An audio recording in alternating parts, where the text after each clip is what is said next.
Bonjour et bienvenue dans cette autre édition de Business Africa. Je suis Afolake Oyinoye. À suivre, partenariat public-privé pour accélérer la mise en place effective de la zone de libre-échange en Afrique. Les États-Unis veulent suspendre les avantages commerciaux pour les vêtements en provenance du Rwanda. Une guerre commerciale sino-américaine affecterait-elle l'Afrique? Réponse dans cette édition. L'Union africaine et l'initiative Afro-Champion ont publié leur feuille de route qui vise à promouvoir la zone de libre-échange sur le continent africain. Le département en charge du commerce et de l'industrie de l'initiative devient ainsi une plateforme d'échange officielle entre le secteur privé africain et les dirigeants de l'Union africaine. Un sujet proposé par William Baiha et Rick Oteng. Le partenariat public-privé pour accélérer la mise en place effective de la zone de libre-échange en Afrique. C'est la solution que propose le syndicat d'hommes d'affaires et de politique à l'origine de l'initiative Afro-Champions et qui se sont récemment retrouvés à Kigali, la capitale du Rwanda. En partenariat avec le département en charge du commerce et de l'industrie de l'Union africaine, ils ont adopté une feuille de route et dégagé une enveloppe d'$1 million pour la promotion du libre-échange sur le continent. La feuille de route prévoit notamment le dialogue public-privé autour de la zone de libre-échange avec une série de rencontres thématiques entre les représentants de l'UA et les communautés d'affaires locales au cours de ce mois d'avril. Autre point d'intérêt de cette campagne, la recherche et le partage d'informations permettant à l'Union africaine d'affiner ses politiques à destination du secteur privé. L'initiative Afro-Champions est présidée par l'ancien président sud-africain Thabo Mbeki. Il est assisté par l'homme d'affaires nigérien Aliko Dangote. Alpha-C, PDG de C Investissement, a bien voulu nous éclairer davantage sur un tel partenariat. Bienvenue dans ce programme. Alors, comment un partenariat public-privé peut-il concrètement permettre la mise en place effective d'une zone de libre-échange en Afrique?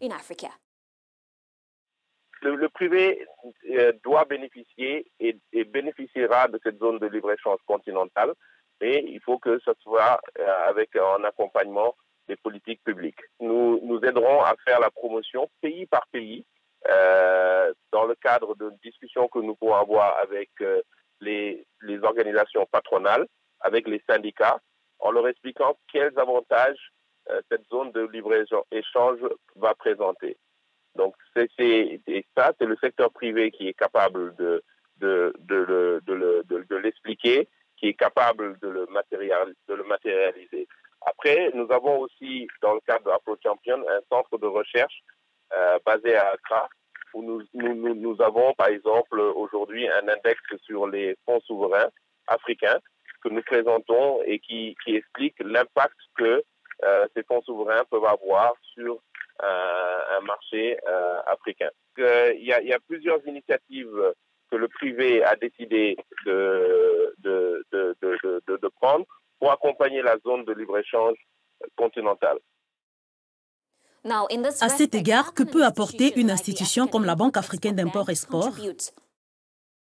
Effectivement, les institutions financières sont importantes parce qu'évidemment, le nerf de la guerre, comme on dit, c'est les financements. Le commerce intra-africain ne pourra devenir réalité que lorsqu'il y aura des infrastructures qui permettront de porter ce commerce-là. Afro-Exim Bank s'est engagé à porter le développement des infrastructures en Afrique d'une manière générale, mais aussi à promouvoir le commerce intra-africain et à promouvoir le développement d'infrastructures qui permettront de faciliter ce commerce-là. Je vais vous donner un exemple. Aujourd'hui, on sait qu'un élément important d'intégration serait les voies ferroviaires. Donc avec Afro-Exim Bank, on est en train de regarder comment est-ce que, au niveau continental, on peut mettre en place une stratégie qui permet le développement d'infrastructures ferroviaires qui couvriraient aussi bien l'ouest, l'est, le centre et le sud de l'Afrique.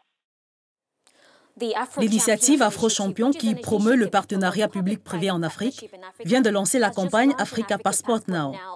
Est-ce que la libre circulation des personnes est une condition préalable au libre-échange des biens et services en Afrique?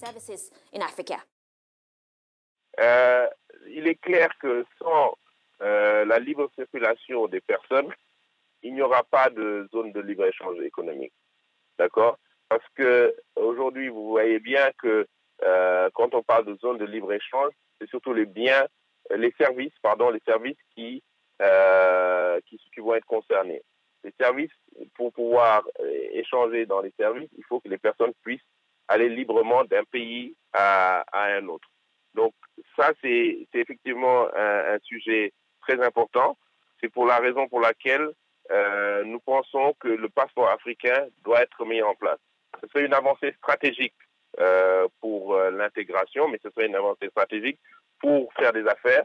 Pour l'innovation également, ce serait une avancée stratégique, puisque ça permettrait la diffusion d'innovation d'un pays à un autre. Ensuite, on pourrait travailler à réduire la fuite des cerveaux qu'on connaît aujourd'hui en Afrique, puisqu'on aurait la possibilité d'avoir des jeunes universitaires qui pourraient passer d'une université à une autre en Afrique.